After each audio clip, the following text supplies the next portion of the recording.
Prologue, a sort of apology to the reader. If you read my previous book, right now you are saying to yourself, I thought you told me that the only sales guide you'll ever need was the only sales guide I would ever need. You didn't really expect that I wouldn't write another book, did you? TOSG is a pretty comprehensive guide to selling now, isn't it? You'll no doubt do well by doing the work in that book. But selling is a complex, dynamic human interaction, and there's a greater level of performance available to you if you want it. The truth is, I had to write this book. The very idea of closing has changed so much that nothing that has been written before takes the new realities of sales and selling into account. The very word closing signifies only one of the many commitments you need to gain to create and win new opportunities. Right now, a lot of people are giving salespeople the advice that they should never be closing, when in fact you now need to gain at least 10 commitments throughout your sales process, and maybe even more. Historically, books on closing have started with the premise that the final ask was the most difficult part of selling.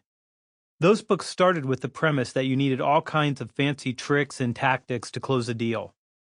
Now that final commitment is one of the easier commitments to gain. It's all the commitments leading up to the final ask that causes trouble. There are too many good salespeople struggling to produce the results they need. There are too many sales organizations with pipelines full of so-called opportunities that are stalled, stuck, or something less than an opportunity.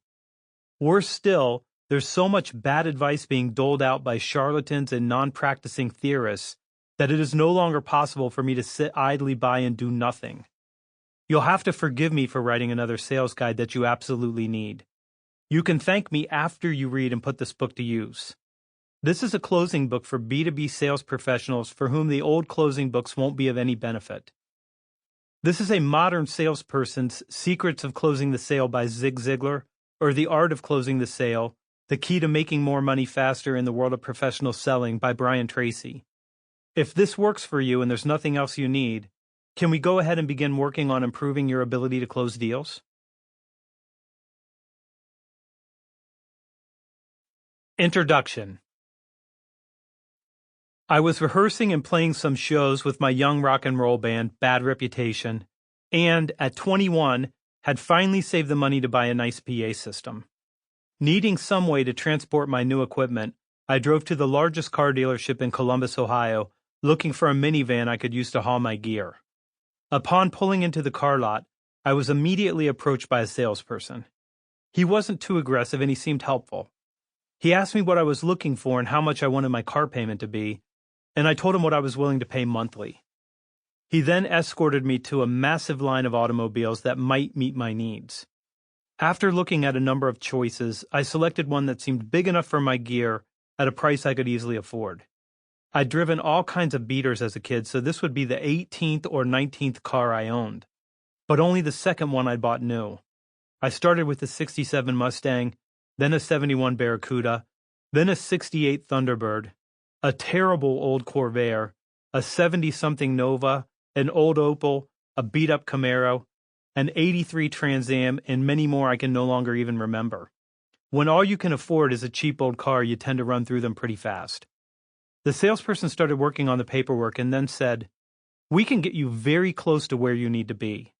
He showed me a worksheet with a payment just slightly higher than I'd mentioned earlier. No other numbers, just a monthly payment. Believing that I had to negotiate, I told him he had to do better. The salesman went to speak to his manager and they both returned. The sales manager said, "If I can get you the exact monthly payment you want, will you sign here committing to buy?" I said yes, but let me do some math. I multiplied the payment by 4 years. So the total amount you're charging me for the car is the monthly payment times 48 months plus interest, right? The sales manager corrected me. No, it's 72 months. Shocked, I replied, "There is no way I would buy a car over 6 years. I'll be 28 years old when I pay it off." The sales manager was unmoved. "Look, everybody is buying cars this way now. The 72 months is what allows us to give you the low payment you need." I knew he was trying to take advantage of me. "I'll pass," I said, grabbing my keys and starting for the door. The sales manager stood up, blocked the door, and said, "I can't let you leave here without buying that van." I want to see you leave in that car." I was speechless and felt adrenaline surge through my body as my fight-or-flight instinct kicked in.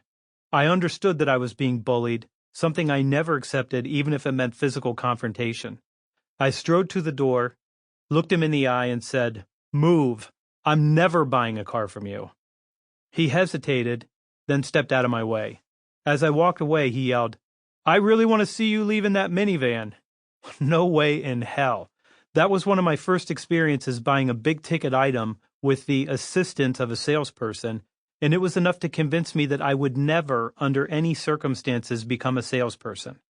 Even if that bully of a sales manager hadn't gone so far as to block the door, he should have known better. Asking for the decision to buy before I was ready practically ensured that his ask would be rejected, especially since this was a large, complex sale with plenty at risk, for me anyway. And when he asked again, in the sales business that's referred to as closing often, he violated my trust and betrayed his self-orientation. That was the real kiss of death. Always be closing. Self-oriented salespeople are focused on making the sale and getting their commissions. Because of this, they often ask for a commitment to buy before they've earned the right, created enough value for the prospective client, or presented sufficient information for the client to make that commitment. They ignore the prospective client's real concerns and ask for the signature anyway. Some of them even work the clients by disclosing the amount of money they stand to gain if they close the deal, or by begging for the business by suggesting they'll be fired if they don't close the deal. It's all about them, not the client. Not surprisingly, their prospects do whatever they can to avoid these salespeople. Starting in the 1930s and continuing up through the 1980s, salespeople were trained to be self-oriented. It wasn't much of a stretch because sales organizations often hired people who were already self-centered and egocentric. They were taught tactics like the hard sell and used tie-downs like, "Mr. Smith, do you love your wife?" When Smith answered in the affirmative, the salesperson pressed on. "Do you love your children?" When Smith affirmed that he did indeed love his children, the salesperson was ready to pounce. Having just received 2 yes answers in a row, and now having the prospect sufficiently tied down, he would ask another question that required a yes answer, such as, "You do want them to be taken care of should anything happen to you, don't you, Mr. Smith?"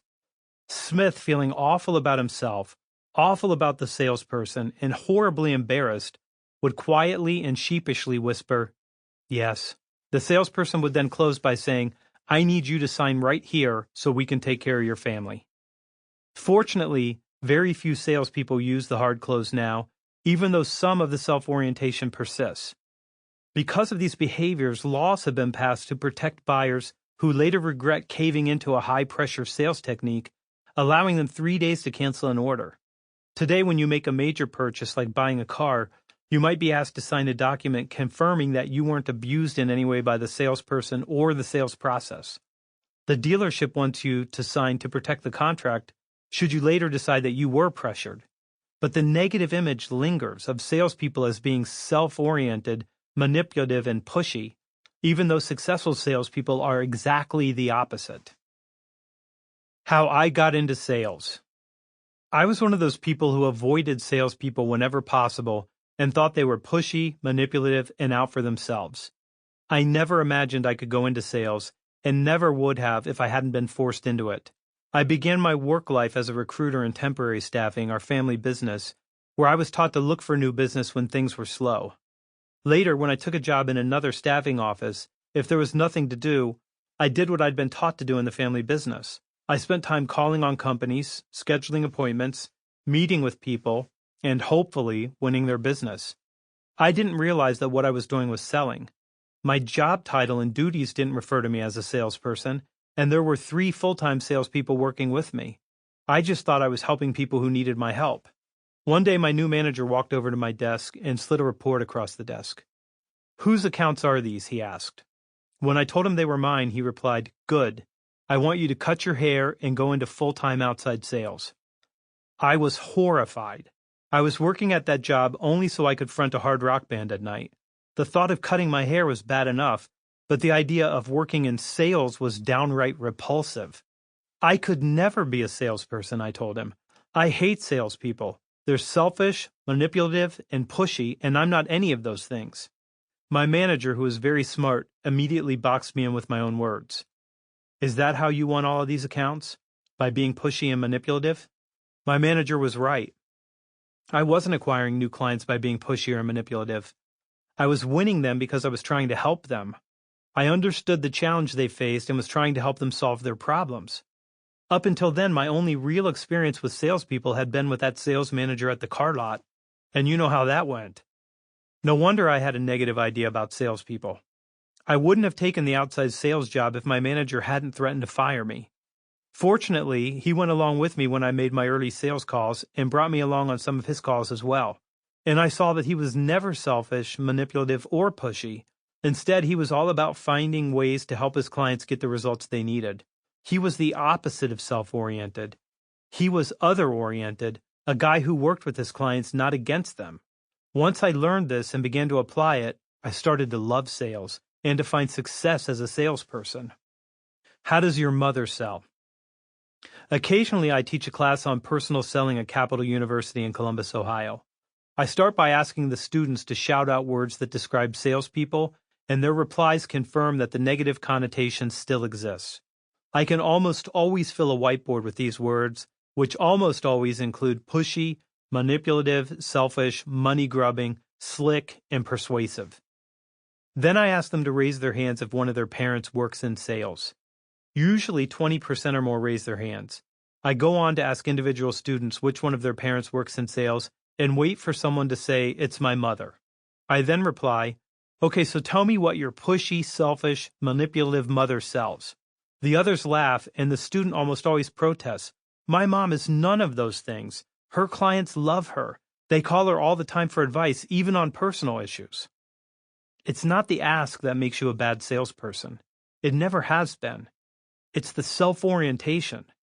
If you're going to sell well now, if you're going to succeed in sales, you're going to have to ask for commitments. Closing is non-negotiable. If you aren't willing and able to ask for the commitments you need, you will not succeed in sales. The good news is that nothing about asking requires you to be self-oriented, nor does it demand that you do anything that would violate your client's trust. The old tactical approaches are not necessary, and you won't benefit from using them anyway. This book is for professional salespeople. It's a book for people who aspire to be their client's trusted advisor. This book is for people who believe in building lifetime relationships on trust, creating value, collaborating, and delivering exceptional results. This book won't help you if you're looking for tactics that allow you to manipulate, pressure, or trick people into buying from you. This is a book for professionals in the art of selling. Always be closing versus never be closing. For decades, salespeople were trained to always be closing. That is, everything they did was aimed at getting the signature that sealed the deal. But over the last 2 decades, the world of sales has changed. More competitors have entered the markets. Customers have more choices, have grown more sophisticated in their approach to buying, and have gained power in their relationship with sales organizations. They no longer need to buy from salespeople who bully or badger them with manipulative techniques like the assumptive either-or close. Does Tuesday at 10 a.m. work for you, or would Wednesday at 2 p.m. work better? Or the take delivery close? Would you like your new car in cherry red or in metallic blue? A lot of the old approaches deprived prospective clients of choices, and it disempowered them. Selling was something that was being done to them. They surely didn't need the help of any salesperson who would use the hard sell to win their business. Customers started to ignore, avoid, and reject salespeople who used aggressive, self-oriented closing techniques. That's when sales approaches went from always be closing approach to a softer, more consultative style of selling. Then, with the advent of the internet, social selling, content marketing, and inbound, the pendulum swung all the way to never be closing. The idea that selling well means never asking your prospective clients to buy and allowing them to determine the next steps for themselves. Salespeople now wait passively for their prospects to ask to move the sales process forward. They believe that if they engage well with a prospect, they don't need to ask for the commitments that would move an opportunity forward. You might be surprised to learn that I subscribe to the always be closing approach, just not in pursuit of the commitment to buy, which is what most people were trained to get. Instead, I work towards gaining a series of commitments that advance the sale towards a decision. In 1988, Neil Rackham wrote one of the legendary books on sales titled Spin Selling. It stands as one of the best-selling hardcover books that McGraw-Hill has ever published. All these many years later, you can still find Spin Selling in hardcover at your local bookstore. Rackham's book was a methodology for a dialogue between salespeople and their prospective clients. That methodology was powerful then, and it is still highly effective today. The ability to help your prospective client explore the implications of not changing, the I in the acronym SPIN, is often enough by itself to help you win deals, because it helps you and your prospective client develop a compelling case for change. But that isn't the part of the book we are going to focus on here. Instead, we are going to focus on the hidden gem in Rackham's work that is almost universally overlooked and ignored. Leading up to the SPIN model, Rackham carefully and correctly explains that closing behaviors in small, low-risk sales increase the likelihood of acquiring the sale. It makes sense that you ask for the sale early and often when there's little at risk. In these cases, when there's almost no risk of harm in buying, more asks are better. But in larger, complex sales where more is at stake and the risks are higher, closing early and often actually works against the salesperson. Asking for the decision to buy too soon, before the buyer is ready, almost ensures that the salesperson's ask will be rejected. Asking again violates the prospect's trust and betrays the salesperson's self-orientation, a subject about which we will have much more to say later. Rackham asserts that successful salespeople ask for and obtain certain advances that progress towards the final close. Poorly performing salespeople, Rackham found, don't gain these advances. Instead, they settle for indications that the sale will continue, e.g., the customer seems to like the salesperson and is likely to speak with him or her again. But no specific action has been agreed upon to move the sale forward. Rackham's research didn't suggest never be closing. In fact, his research showed quite the opposite to be true. It recommended always be closing, but not for the commitment to buy, which is what most people were trained to get. Once I read Rackham's work, I applied the idea of gaining a commitment at the end of each interaction, and my sales results immediately improved. This practice alone is transformative, as it is the one thing that I have found that keeps deals moving forward. This insight alone has helped me generate literally hundreds of millions of dollars in revenue. That from a book that costs around $25 and takes 4 hours to read. Always be closing, as I practice it, involves securing a series of commitments from a prospective client that lead to the decision to buy. Closing happens in stages, each one moving the process forward. In the process, the salesperson becomes the prospective client's trusted advisor and collaborator. Like Rackham, I found that the failure to gain these commitments extends the time it takes to close deals and thwarts the salesperson's success, including the financial kind that comes from winning new business. It also deprives the sales organization of revenue and profit, and prospective customers of the results they need, leaving them no better off than they were before. The failure to gain the necessary commitment to move an opportunity forward is also responsible for the death of many deals. Without the commitments, momentum is lost, other priorities get more attention, and both the salesperson and the prospective client lose momentum. This book is about becoming your client's trusted advisor by building lifetime relationships based on collaboration, the creation of value, and the delivery of exceptional results by obtaining the commitments necessary for creating and winning opportunities. Not only does the approach work, it is now required in order to succeed in sales. Today, you need to gain 10 specific commitments as you move from the beginning of the sales process to execution. This book is a guide to gaining these 10 commitments. By understanding what these commitments are, why you need them, and how to successfully acquire them, you will improve your ability to create and win new opportunities. A walk through this book. Never be closing is bad advice.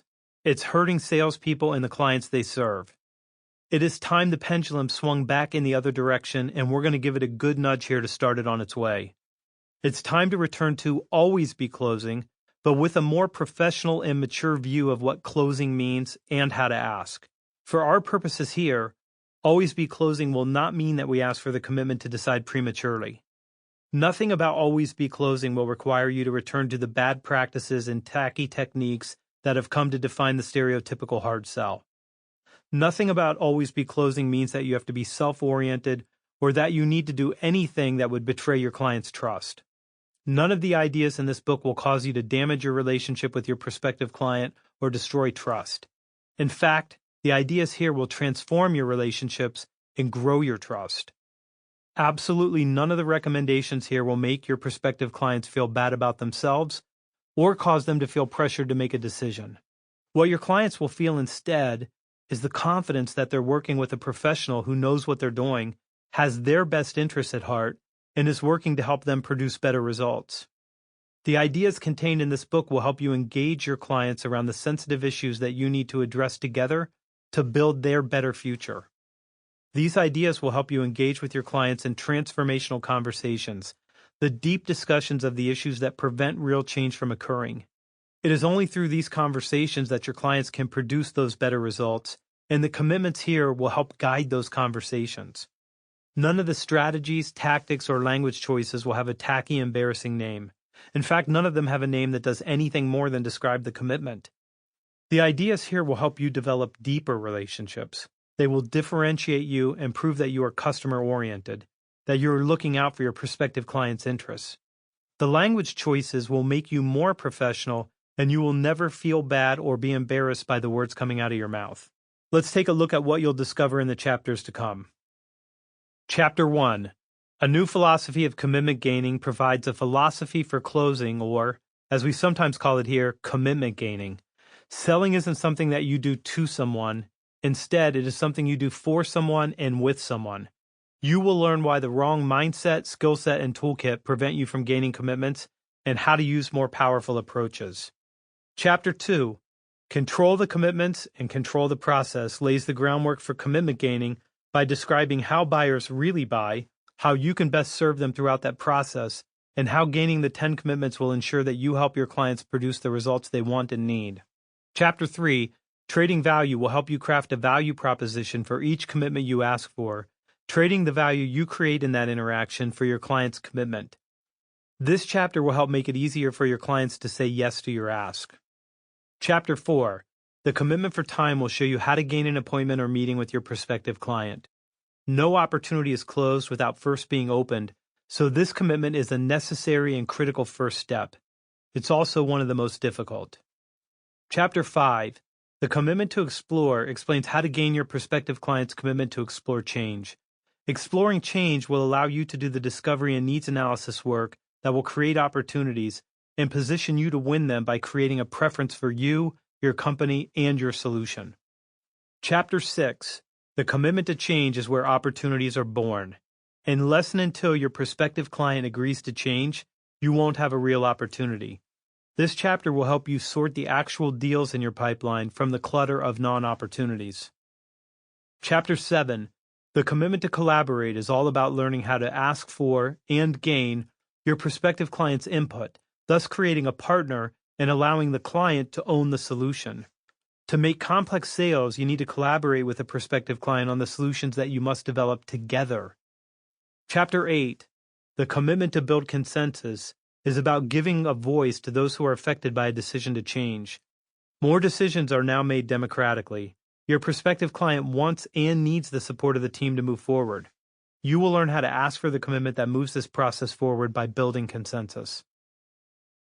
Chapter 9. The commitment to invest explains how to ask your prospective clients to invest more to produce the results they need. If your prospective client could get better results at their current investment, they'd already be producing those results and would have no reason to change.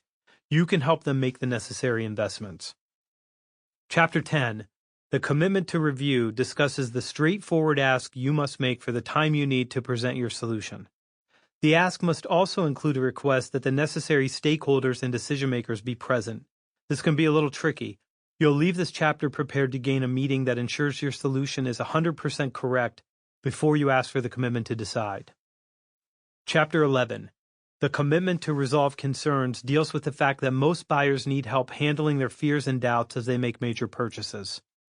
While most salespeople allow their prospective clients to get back to them on their own time, you will ask for the commitment that allows you to be there to serve your dream clients, guiding them through the resolution of any concerns. Chapter 12. The commitment to decide focuses on what has historically been called closing. You will learn how to ask for the commitment to buy. This strategy is as straightforward and as easy as it gets, and you'll be able to master it in minutes. Chapter 13, the commitment to execute, looks at the final close, which can be the toughest commitment to gain. It provides the strategies, tactics, and language you need to help your new client produce the results that you sold them. This chapter will help you move from salesperson to trusted advisor. Chapter 14, Guidelines for Closing, will provide you with a set of ideas to help you diagnose some of the challenges you might have gaining commitments and some changes you may need to make. Chapter 15, Transformational Conversations and Fearing the Wrong Dangers, will guide you through helping your dream client overcome cold feet by directing their attention to the real business dangers and the value they stand to move forward. Chapter 16, Managing Commitments, provides a set of ideas that will help you manage your sales opportunities by ensuring that the commitments necessary to win an opportunity are being gained. In the closing chapter, I share my thoughts on why all of this matters now more than ever and who you have to become to sell effectively today. Now I'd like to ask you for 30 minutes of your time in which I will share with you a philosophy of closing that you can immediately put to work improving your sales game. What do you look like over the next half hour for a quick run-through of a big idea that will help you make sales? Chapter 1, A New Philosophy of Commitment Gaining. To sell effectively, you need a philosophy. Not the academic kind of philosophy that they teach in universities. You need a practical philosophy like the Greeks practiced. The Greeks didn't just argue about philosophy in theory. They practiced philosophy. If you were an Epicurean, you ate and drank because that's what a good life was made up of, pleasure. If you were a Stoic, a very popular idea now, by the way, you endured the hardships of life without complaint. Philosophy was about living in a way that was in line with what you believed. A philosophy should guide how you sell, too. Here's my philosophy, and it's a major thread that runs throughout this book. Selling isn't something you do to someone, it's something you do for someone and with someone. If you want to be a consultative salesperson and a trusted advisor, this is the starting point in earning that moniker. Caveat emptor. Caveat emptor is Latin for let the buyer beware, a general philosophy of sales dating to the time that people first started trading. It emphasized the buyer's responsibility to protect himself from the merchant, read salesperson. If you struck a bad deal, then it was your fault. You should have known better. How could you have let yourself get duped when you knew that merchants were always trying to put one over on you? Caveat emptor was a necessary philosophy because, for most of human history, selling was something that one person did to another.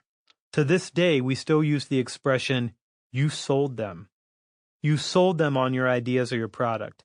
Taking advantage of the rubes, you sold them a bill of goods, parting them from their money without delivering the promised value. The idea of caveat emptor made it clear that the seller was acting for his own gain or for his company's benefit or both. There was little indication that any selling was done for the benefit of the buyer. Fortunately, times have changed. Because your clients have so many choices available to them, and because word of mouth has been amplified by the internet and social media, caveat venditor is a more apt philosophy today. Caveat venditor means let the seller beware. This is a good change as it has suppressed a lot of bad sales behaviors.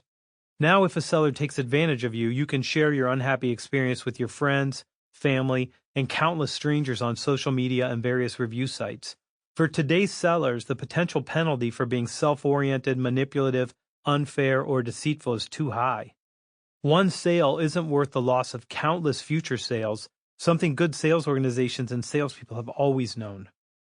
In truth, most salespeople don't want to take advantage of other people. Most people don't want to perform work that makes them feel bad about themselves or would make them guilty of harming others. And they don't have to.